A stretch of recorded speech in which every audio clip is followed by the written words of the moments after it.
ewé yìí ni àwọn bàbá wa máa ń pè ní ewé Agbanna Igbo. Kí ni mo pè é ẹ̀yin babaláwo? Kí ni mo pè é? A máa ń gbọ́ ọ̀rọ̀ kan tí a rò fọ̀ tí wọ́n ń pè lọ́fọ̀ tàbí òwe tí a máa ń sọ wípé Agbanna Igbo kì í pọdún jẹ láì ṣòro ilé, kì í ṣe àkàlàmọ̀gbò. Agbanna Igbo ni wọ́n máa ń pè é.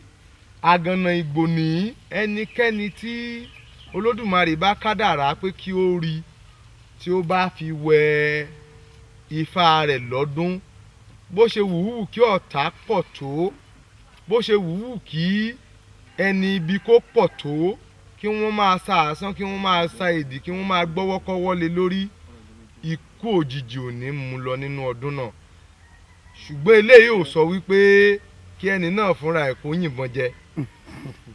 Èyí ò sọ wípé ṣe ni kí ó lọ tọ́ májèlé jẹ kó ní òun fẹ́ dán oògùn wò, kì í ṣoògùn. Eléyìí wà fún ààbò nípa ifá, kí ifá dáàbò bò yàn nínú ọdún náà.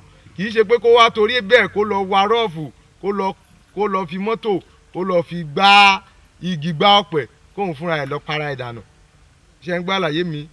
Spiritually kò sírú ogun kankan tó lè wá pa nínú ọdún tí ó bá lo ewé Agbanna Igbo.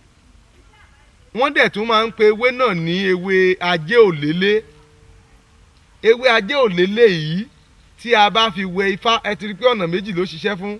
Bó ṣe ṣiṣẹ́ àìkú náà ló ṣiṣẹ́ ajé. Bó ṣe wùwù kẹ́ni náà lówó tó nínú ọdún náà, yóò túnbọ̀ lówó sí ni tó bá máa di ọdún kejì. Ìyẹn ni wọ́n ṣe ń pè ní ajé òlélé, kì í wájé tì.